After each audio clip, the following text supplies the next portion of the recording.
Hey everyone, welcome to Locked On Lakers for Wednesday. Brian Kamenetsky, Andy Kamenetsky. It is a critical part of the season and the trade rumors are starting to percolate.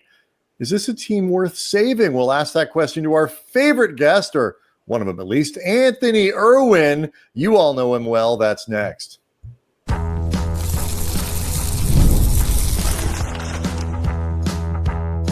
You are Locked On Lakers, your daily Los Angeles Lakers podcast, part of the Locked On Podcast Network, your team every day. Thanks to everybody for making Locked On Lakers first listen of every day, Monday through Friday. No matter how or where you get your podcasts, this one's always going to be free. It is never going to be behind a paywall. And Locked On Lakers on YouTube is where you can go hang out with over 26,000 subscribers to the channel. All of whom, Andy, are wondering whether or not the Lakers are going to be able to find the form that they had earlier this season. The form, Andy, that made everybody think, I don't know, are they better than we think? We're not really sure, as opposed to the form that they had later, where everybody was pretty sure they were not. They were definitely not better than we think. To break all this down, we are excited to ask the question of whether or not this team is worth saving. Welcoming back to his former space, Anthony Irwin. You know him now as the host of the Lakers Lounge. He is exclusively writing now at Clutch Points. Got a column up today being Tuesday evening. Wednesday, as everybody's starting to listen to this. Our friend that I affectionately call Grumpy Cat.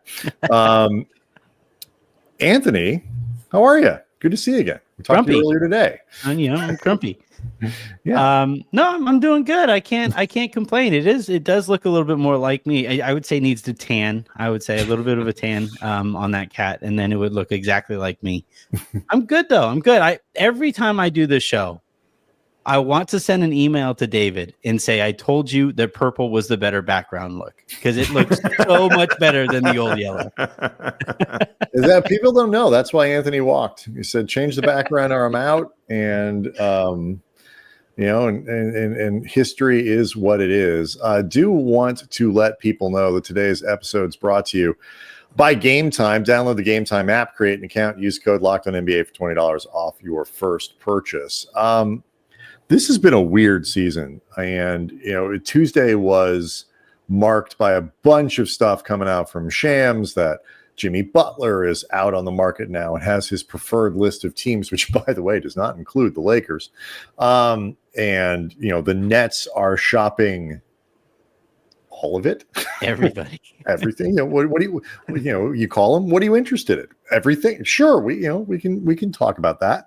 So, but that means Dorian Finney-Smith in terms of guys associated with the Lakers. Cam Johnson is out there as a name that a lot of teams are interested in, and it really does start to beg the question as to whether or not this is a team that is worth trying to save. Because if the answer is yes, well, which of these guys would you like to go out and get? And if the answer is no, then what the heck do you do?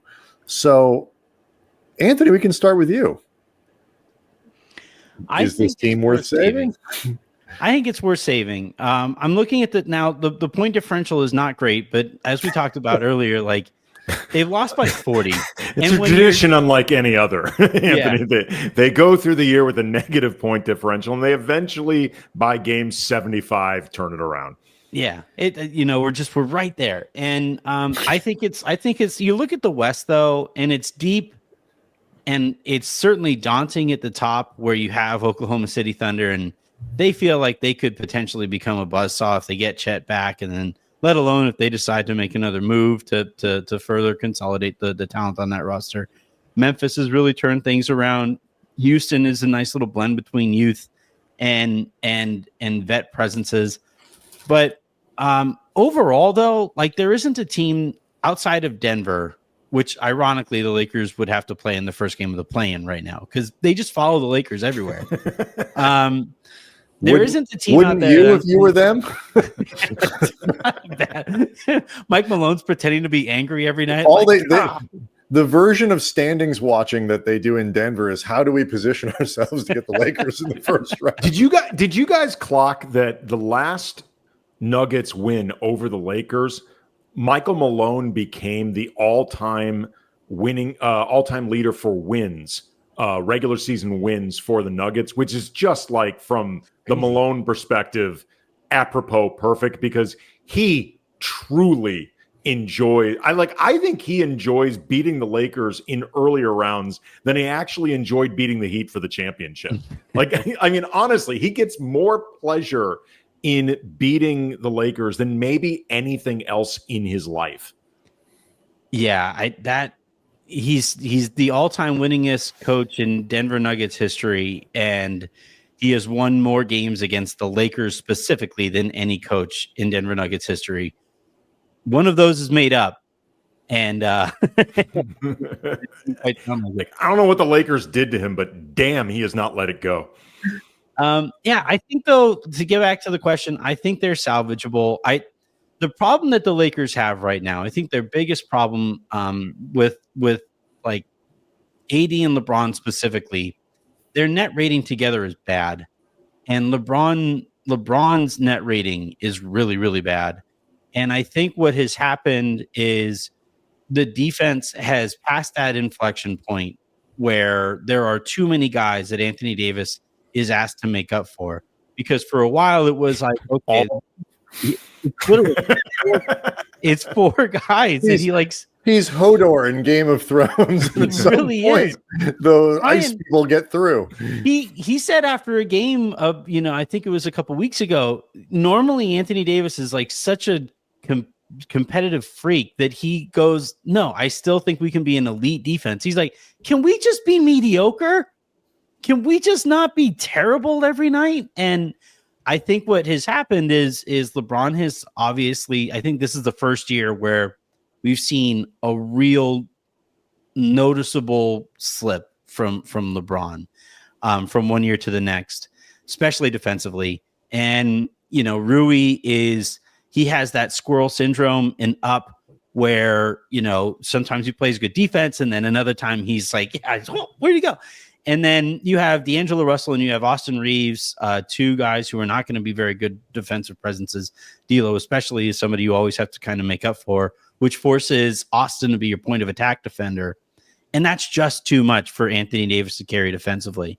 Right. And I think the reason I would invest in this team is because if you bring in a guy like Dorian Finney-Smith or Cam Johnson for that matter, and you're able to bring in somebody who can help defensively, you swap out. Now D'Lo isn't starting anymore, but like their best lineups, their most talented lineups have him out there.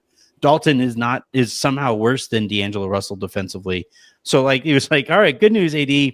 We're breaking up the D'Angelo Russell, Austin Reeves backcourt. Bad news is the guy that we're bringing him in is actually probably worse than D'Lo defensively. And I think if you bring in some more defense, some more athleticism there, you'll see that net rating with LeBron and AD improve quite a bit. And that will be the tide that raises all boats. I think what you're talking about is hypothetically possible. What I think makes this complicated, though, Anthony, we can talk about this after the break, is whether or not the Lakers are actually even in the position to reform the team at the scale that you're talking about. Yeah. You know what I mean? Like in terms of what they can do to actually fix everything at the scale I think it would take to make a really good run, like to actually like try to make noise in the playoffs. I'm not sure on a few levels that they're actually capable of doing that. All right, we will unpack all of those things next.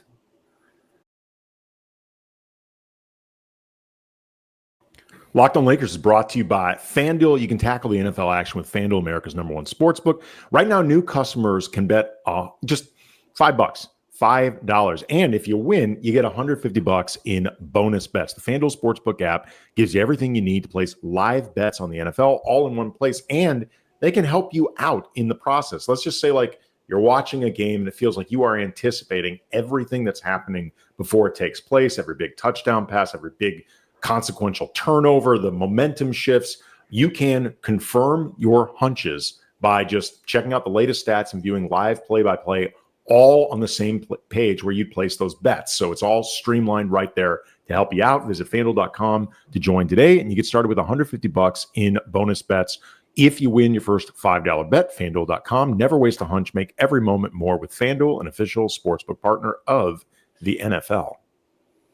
Locked On Lakers also brought to you by Mint Mobile. With big wireless providers, what you see is never really what you get. And somewhere in between the store and the first month's bill, the price you thought you were paying sort of seems to skyrocket. And with Mint Mobile, you never have to worry about gotchas ever again. Because when Mint Mobile says $15 a month when you purchase a 3-month plan, they actually mean $15 a month when you purchase a 3-month plan. With Mint Mobile, all plans come with high-speed data and unlimited talk and text delivered on the nation's largest 5G network. You can use your own phone with any Mint Mobile plan and bring your phone number along with all of your existing contacts. So ditch overpriced wireless with Mint Mobile's deal and get 3 months of premium wireless service for $15 a month. They actually mean it, $15 a month. So get this new customer offer and your new 3-month premium wireless plan for just $15 a month. Go to mintmobile.com/lockedonnba. That's mintmobile.com/lockedonnba. Cut your wireless bill to $15 a month at mintmobile.com/lockedonnba. $45 upfront payment required, equivalent to $15 a month. New customers on first 3-month plan only. Speeds slower than 40 gigabytes on the unlimited plan. Additional taxes, fees, and restrictions apply. See Mint Mobile for details.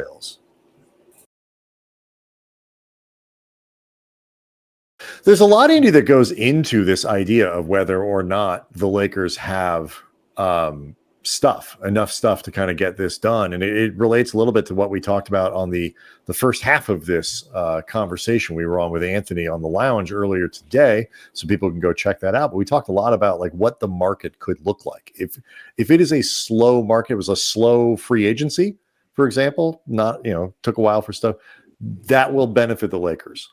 If it's a seller's market, to me, Andy, it feels like the Lakers are kind of screwed. It doesn't matter what they want to do. The biggest concern I have about this, and this is what also lends itself to a lot of the conversations or articles that have been seen, whether you're talking about over 710 ESPN, Mason Ireland had Bobby Marks on for about 10 or 15 minutes from ESPN talking about whether or not the Lakers could actually trade LeBron. This came up with John Hollinger over at The Athletic, the idea of whether it's time to blow this up. Bill Plaschke for the LA Times wrote a very impassioned piece about how not just the Lakers need to move on from LeBron and AD, LeBron and AD need to come to their senses and ask the Lakers to move them. Brian knows, and probably a lot of everydayers knows, particularly the ones who've been around for a while, I have been ambivalent about the prospects of LeBron and AD in terms of their ability to win a championship and the Lakers' ability to put the pieces around them for a couple years now, and whether or not this has ultimately run its course if the goal is to be in a very good position to win a championship. And I'm just not convinced the Lakers can do it for them. So you are, if I'm interpreting correctly, on the opposite side of this a little bit as to the less salvageable. If Anthony thinks they can be salvaged, then you are. I have been growing more skeptical at the ability to make them 1 or 2 tiers better than they actually are. I think what's interesting to me is what do you get back, and how do you try to plan for a future without LeBron, which could be coming in a year, it could be coming in 2 years, it could be coming in 3. I mean, the way he's playing now makes it at least seem more plausible that he might say, okay, you know what, maybe I am done after this year, or next year is definitely going to be my last year, whatever it might be. It's why Jimmy Butler, to me, the logistics of Jimmy Butler, which make it impossible basically for him to become a Laker, even if he wanted to, all that aside, I don't like that. It's not a good idea. What the Lakers use those picks on is really important, because ideally it shouldn't be something that's going to walk out the door. If they have to use picks to bring in an expiring contract or something like that, and then that person, now you're either in a position where you must re-sign that person, or you've wasted all that capital, or the capital walks out the door at the end of the summer and you got nothing. that would really be bad. And so, a player like Dorian Finney-Smith, and I've not looked at his what's his deal after this About year? 12, right? 12 or 14. What happens to him after this season, though? Free agent. Okay. So if you give up firsts for Finney-Smith and you find that you either can't bring him back at a number that makes you comfortable or whatever, maybe Dorian Finney-Smith's 31 years old. He is not a young player. But Anthony's point, and I thought it was a good one, is like he's got a player option for 25, 26. Okay. So Anthony, wouldn't you agree? Like the benefit of a guy like Dorian Finney-Smith is that while he's not a star, he allows you to kind of shore up some of those defensive things without having to use somebody like Cam Reddish, who will go literally games without scoring. Yeah. It is a better version of the Cam. Dorian Finney-Smith's much better player than Cam Reddish. Yeah. But that's sort of the role that you're trying to fill, that you're making the sum better by adding a part that may not seem all that spectacular. Yeah, I think that's essentially it, is that, I think where Andy and I agree is this notion of like going all in for an Ingram or a Butler or Levine, anybody in that kind of echelon, like that would so thoroughly deplete an already thin roster that I think you could potentially be doing as much harm as good. But in this case, if you're turning like Gabe Vincent and a first rounder, or it would be like Gabe Vincent and one of your minimum guys, and a first rounder into Dorian Finney-Smith, Gabe doesn't really play much. He doesn't really have much of a role right now anyway. Reddish, if you have Dorian on your team, you don't really need Reddish. So maybe that's the other player that you send out. And now all of a sudden you have kind of a non-presence on your roster and in your rotation, and you turn that into a bona fide two-way wing who helps you on an end of the court that the Lakers just don't have very much help on. And by the way, this is all the other benefit here trading for Dorian Finney-Smith. I don't know if you can reliably say that Jared Vanderbilt is going to play basketball this year. I don't think. I talked about this for like a month. Like they should. Yeah. The Lakers should be working under the assumption he is not going to play. Over the summer, I got some heat for saying that I thought that this is a worse roster than last year's. Because you lost Taurean Prince and you lost Spencer Dinwiddie, and the retort. The most common retort that I would get was, well, you're getting Jared Vanderbilt healthy this year. And this was back during the summer. And I was like, maybe. Maybe you're getting him back. Because I remember at the pre-training camp press conference that they did there, JJ Redick actually kind of let it slip. And even before that, Mike Bresnahan for Spectrum kind of let it slip that Vando was still rehabbing after the entirety of the summer. And, if those guys are privy to that information and the Lakers didn't do anything to address that kind of an issue, like that's where I had a little bit of frustration. And I think now it's out there. You're probably not going to get him back. And by the way, if you get him back and you have multiple defensive wings, it's not like I'm going to be sitting here going like, oh no, what do you do? I think if that would be best case scenario. So I agreed. I'm of the opinion, and this is how I felt back when they were in now different LeBron James back then. This is a few years ago, but when they had Russell Westbrook on the team, the retort then, remember, that team was bad. Like that team was not a good basketball team. The basketball itself was terrible to watch. You could see the frustration on those three guys' face with the situation there. And even then, I was like, I swear, if you just turn Russell Westbrook into a few rotation players, I really honestly believe that Anthony Davis and LeBron James are good enough to make a little more noise than I think we're giving them credit for. And then they get to the Western Conference Finals. Now they were swept there by a team in Denver that just absolutely owns them. But I kind of find myself making a version of that same point now. It's like, I don't think Anthony Davis and LeBron James need a ton of help if the goal is merely to get to the play in or playoff and make a little noise when you get there. Yeah, it's funny to me. Like they've clearly shown they can get out of a play-in. They've shown they can win at least a couple of years ago, a round or two, and who knows what would have happened if they hadn't been playing the one team they just cannot beat in Endre. Yeah. But I think for me, I was thinking about this morning, like they need to get from a place where they can beat any team, which they clearly can, to they can beat a good team 4 times. And right now the defense is so bad. There's just no credible argument you can make to me that they could beat Dallas 4 times in 7 games because the defense isn't good enough. They can't beat Denver 4 times there. And I can't Houston would beat them in I would pick Houston in a 7-game series because the Lakers can't defend well enough that many times in a row. If you can fix that, at least to, like, as Anthony Davis says, make us average, then I think you got a chance. My question for both of you is, if though either the answer in Andy's case is maybe they can't get the stuff or they may not be worth saving, or we just can't get the stuff. Like the answer is no, whether we want it to be because we don't believe it or because the league won't give us what we need. What do you do next? And that's the question we will ask next. Locked on Lakers is brought to you by Game Time, the best concert I've ever seen in my life. George Clinton, Parliament Funkadelic, 1992, the Palladium in Hollywood. They played, I'm not exaggerating, 5 hours without a break.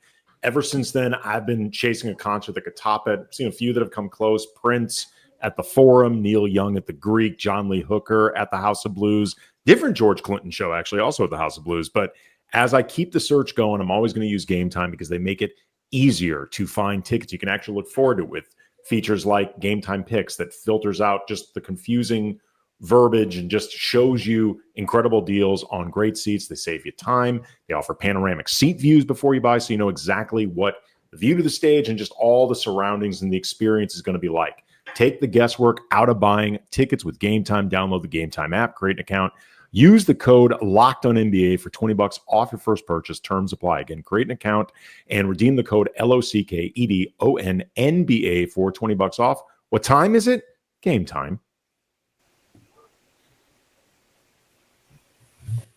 So for people who are taking, and by the way, lockedondaily.com, you can see it. If you're watching on YouTube, you can see it. It says free daily newsletter, lockedondaily.com. That's where you sign up for it. You click on Locked On Lakers and you have the show delivered to you every day in newsletter form, along with a little bit of writing that Andy and I are doing there and some other analysis from around the league. Super useful way to keep up with what's going on around the league and around the network. So if the inventory is low, one of the advantages, I guess, to Gabe Vincent not really coming around in any meaningful way is at least now you do have 11-something million to play around with, like that isn't going to necessarily impact your rotation a ton. Defensively, he does help more than the other guards the Lakers have available, but I think you can make an argument you could get by without him. Jared Vanderbilt, because he may not play, also fits into that category. Though I think he's untradeable until he reveals himself to be a healthy body. You're going to have to attach all your draft capital just to move Vando, regardless of what the return is. People are going to want it because they might be legitimately concerned that the same problem could come next year, and then you have a dead money on your roster there. Once you get past that, though, the players that make enough money to be useful parts of a trade are part of your rotation, so they would need to be replaced in one form or another. You have a rookie in Dalton Connect that has a lot of appeal around the league. The Lakers are not in any particular hurry to try to trade him. You need to hold on to guys like that if you want to have any kind of sort of future. So unless it's a offer you can't refuse, you want to hold on to Connect. They don't have a lot of picks. They might, as Anthony, you pointed out in our show earlier today, need to use some of the few second rounders that they have to make enough space to make a trade. So that you can't even count their second rounders necessarily as something they can go for. So it is a very thin needle to thread here. So let's assume maybe that they can't, whether because the Lakers simply decide it's not worth the capital or the league just doesn't want their stuff.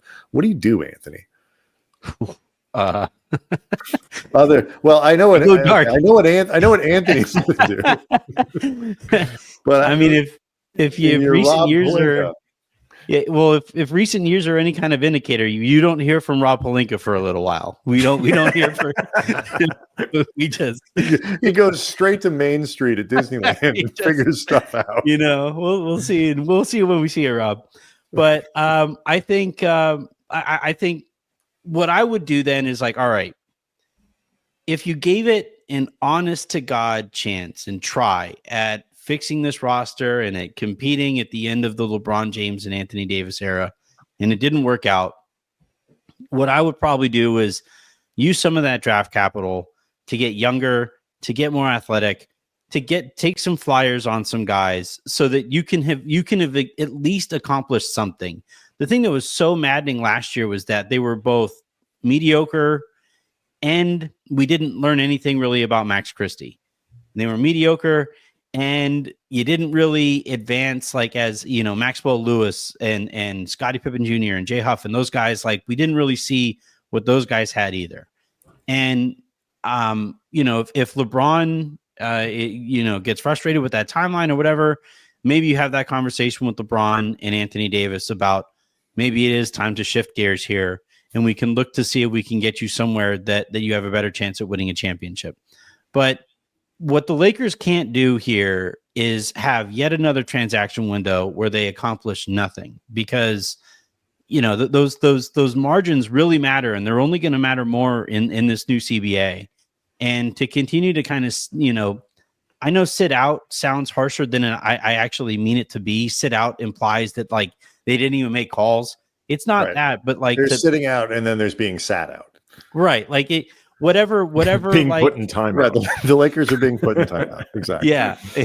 So like if whatever it is though, if you go through, last trade deadline, they weren't able to accomplish anything. This last summer, they weren't able to acquire a single veteran. And then if you go through it again here and you aren't able to accomplish anything once again, that's where, like D'Angelo Russell, like use his expiring contract to maybe take on longer term money and maybe, get yourself a pick or something like that. If it's Gabe Vincent or Jared Vanderbilt and, maybe go out and see if you can use their contracts to get somebody who you aren't concerned, well, especially in the Vando case, that this guy may never play for you again. Like I just what they can't have happen is just not doing anything. That's where it would be a tough pill to swallow. It's not. I mean, this is like creative thinking, Andy. And if there is a place where, well, I'm not gonna lie, I don't have a lot of great ideas because I also think that just blow it up and move on. LeBron James is not a player for which you're going to get a lot of stuff back.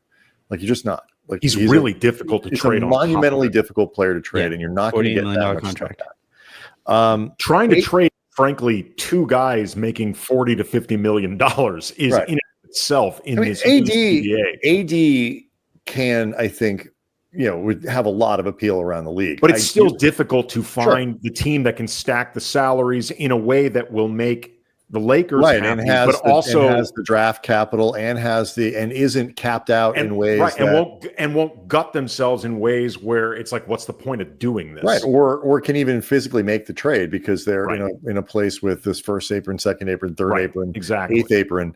And so like it's hard. And so I don't just blow it up is a tricky prospect. I mean, and so when you think about like the stuff that I don't have a lot of great ideas here, but it's also not my job. This requires creative thinking. And to my mind, Andy, that has not been a place where Pelinka has excelled. No, it hasn't been a place where he's excelled. And also, I mean, what makes this in a lot of ways a purely academic conversation between us is we all know that Jeannie Buss and Rob working for Jeannie, they're never going to go to LeBron and AD and say proactively, how do you feel about being traded? Like, what if we were to move you? Like, Jeannie that's why Bill put that into his column, like, because he knows the Lakers aren't going to do it. Jeannie would rather LeBron come out for every single game with a walker before letting him walk out the door or roll out the door because they don't know what to do with themselves without superstars. Like the cap in a lot of ways, the CBA and some of the mechanics of trading superstars now in general, not just for the Lakers, but period, might be the ultimate decider. If that stuff were not a factor, I think you could make a credible argument that this may have just run its course. And if it's run its course, you are, even in a year where I know you can't tank because they don't own their pick or whatever, but just never going to get better value than now for some of these guys. They're only going to get older or less under team control, closer to opting out, whatever. What I think makes this such a complicated question is that it's not outrageous in and of itself just to be asking it. Like, it's not one of those things where it's like, dude, what are you talking about? Like, why would they do that? Yeah, and it goes back, and we'll wrap it up here, Anthony. Like,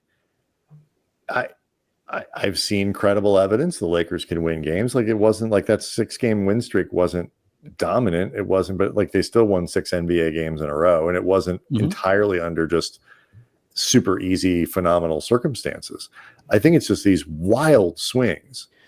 I think this is where having a third of your roster not playable, and then on top of that having the injuries that they've had, that's how you arrive at the type of big blowout losses that you have, because the margins when you're playing guys who are like fringe NBA players are so thin.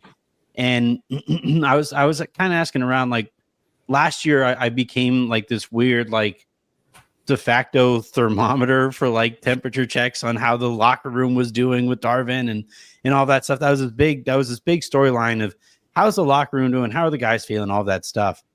And this year I've been asked that a lot as well. And the number one response that I get when I ask people close to the Lakers is they're tired. Those main rotation players, that 5 to 6 or 7-ish player rotation, those guys are exhausted, and it's barely December. So Andy, to your point, the number like where they played 8 games in 12 games or 8 games in 12 days or 7 and 12, whatever it was, like by the end of it, you just saw as soon as any team, threw some kind of a counterpunch, those guys were like, you know what, man, I'm tired. Well, it's to Andy's point too. It's like, it's Anthony Davis and LeBron James are good enough to win a title, but you got to do something around it. It means your 4 through 9 need to be, better than a different 4 through 9 might be. Well, he is Anthony Irwin. You can find him at the Lakers Lounge, a great program, as well as his work on Clutch Points. This is the back end of a home and home. Appreciate you taking the time. This was fun. We'll do it again soon, perhaps after the trade deadline. Whenever you guys, maybe going into the deadline, we'll see. Whenever they have 2 games in 10 days, we'll get together. Oh yes, yeah. Bring me back as often as you want, so that I can keep sending emails to David telling you about this purple background, because it is immaculate. It's fetching. It is so good. All right, Locked On Lakers on YouTube is we're going to go hang out with over 26,000 subscribers. You see the newsletter there, lockedondaily.com. Go sign up for it. Have the show delivered to your inbox every day. We will see everyone tomorrow.